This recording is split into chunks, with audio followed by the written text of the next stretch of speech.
Hello guys, how's it going? Welcome to Real Reviews Live. I'm Chase Lee, and here to review another selection from the Dallas International Film Festival. This is my 9th movie, and I'm going to be reviewing The Wolfpack.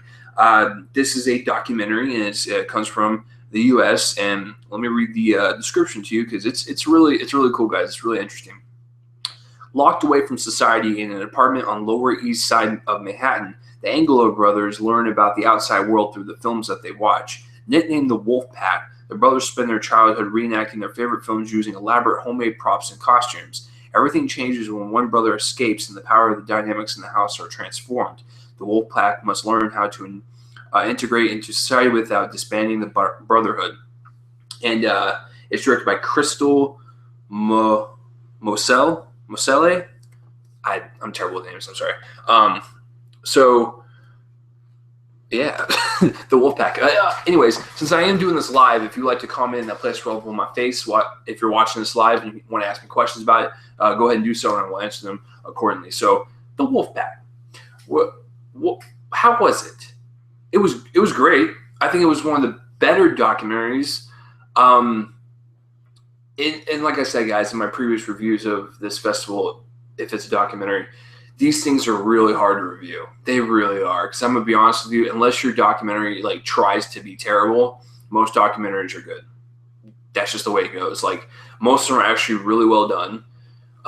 If it's a professional documentary and it's done by really seasoned filmmakers, then you're looking at a good time. But if it's done by an amateur, that might be a different story. Like what I did, I made a documentary once. It was awful. So, documentaries are just, like I said, they're really tough, guys. So I'm going to try my best.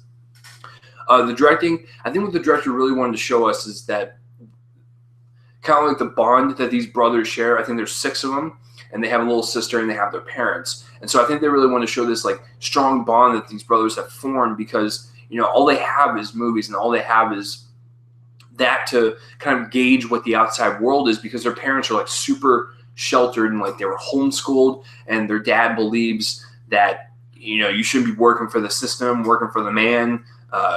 He was very protective.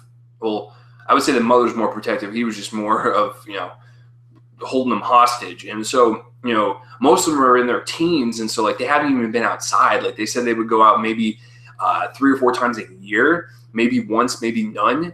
And so these kids are they don't know what society is, and they don't know how people interact and stuff. And so it's going to be really hard for them when they do finally get out. And one of them actually does escape because he's curious. We're curious as human beings. He was curious about the outside world. So he leaves and he comes back, and he says it was scary and stuff, and rightfully so. You've never been out in society before.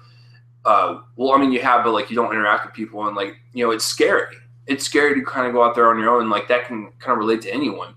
And so towards the end of the movie, they eventually get to go out as a group or whatever, and they see a movie at the movie theaters for the very first time in their life. And they've seen they said they own 5,000 movies, and they watch a lot at home, but they've never been to the theater. And it kind of got a little tear in my eye because I don't remember my first theater experience, but every time I go to the theater, it's like a special event. It's something that you sit down and you enjoy, and you just kind of you're absorbing this entertainment, and you just want to talk about it. And it's a great experience to experience at least once in your life, even if the movie's terrible. Go to the theater at least once. It's basically the motto. And so, and at the very end, they eventually get out, and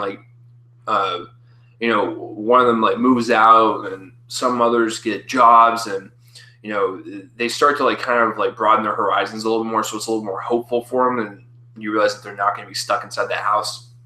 You're probably thinking to yourself, how do they afford everything?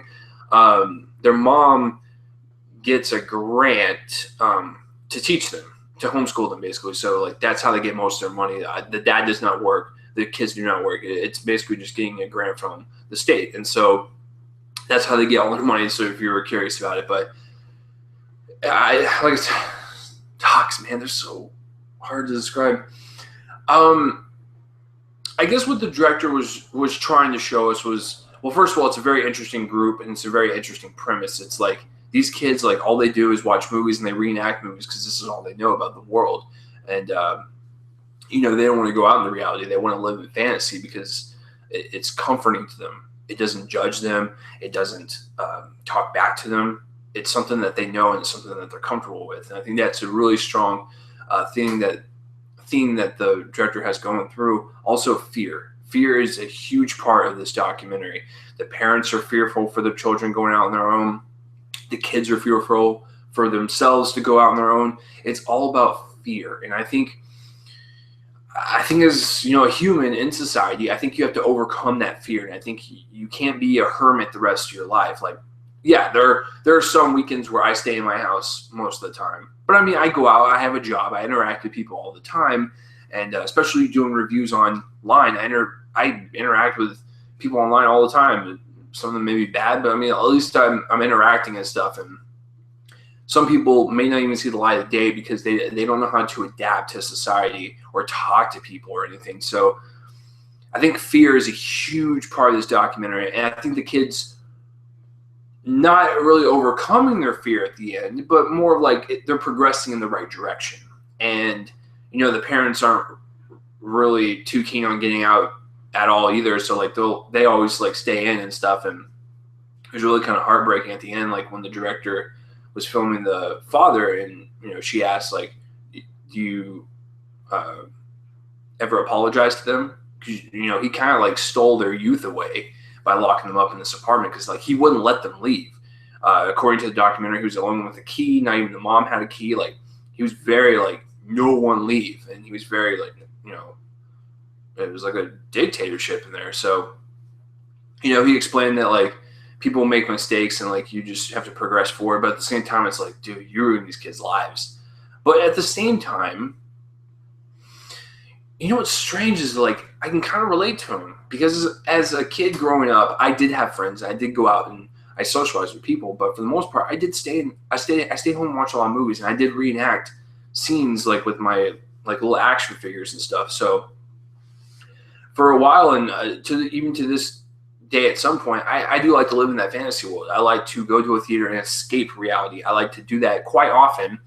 And I don't know if that's a mental problem of mine, but I just, obviously you guys can tell, I love movies. I love diving into fantasy. But I do understand that there is a reality and I can adapt to that because I can socialize in society. I'm not scared of any of that stuff. Every day is a challenge for me. Every day is new. I am fearful of some things, like, believe it or not, even though I like doing these videos and I can talk to people and have a good time, a huge crowd in public speaking would scare me. I can do public speaking, but if it's like, you know, a crowd of thousands, that might set me back for a little bit. But so everyone has something they fear in this life. But I think taking these kids' lives away like that is just, it's so wrong. It's so bad. And I felt so sorry for them, but at the same time, I'm glad that they found movies, because if they didn't find movies, like, there's one kid that said that he's like, we'd go insane.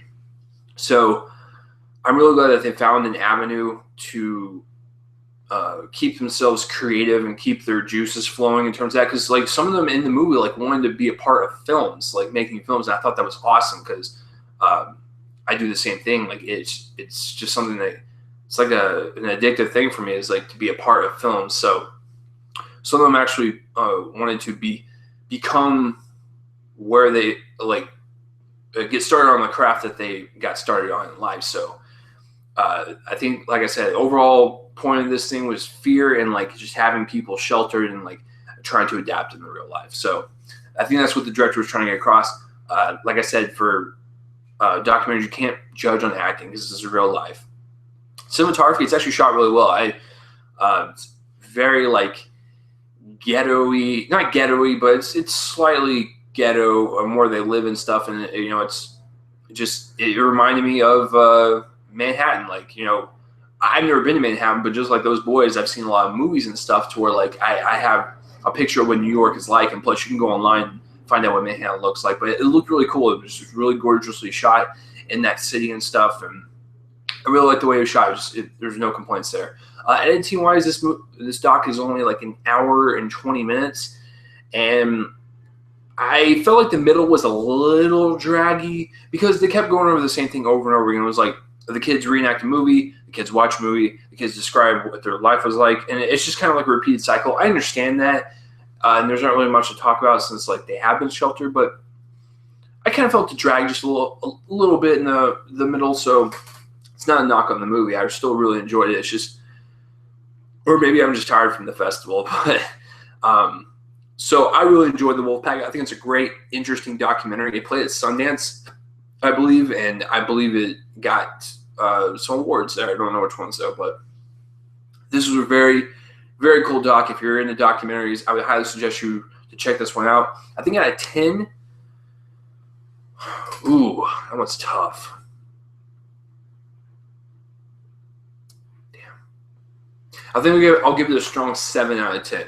It wasn't my favorite one at the festival, but it was still interesting and entertaining to where I still had a good time. It was still really like well paced, really emotional, and just seeing these kids' lives, man. It just makes you wonder like why some parents do this to children. So, but 7 out of 10, that's still good. It's still a fresh rating. So, have you seen the Wolfpack or have you even heard of it? Comment the place roll on my face and let me know. And no one watched this live, which means no questions were asked.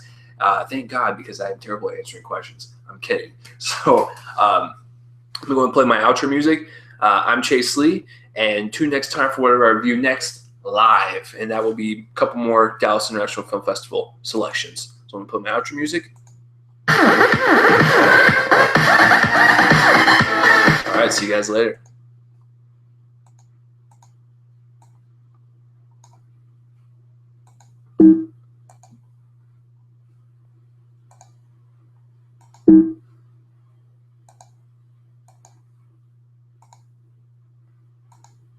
I deeply apologize for that. My computer's dumb. I have a lot of viruses. There's a lot of pop-ups. I apologize. Okay, I'm gone.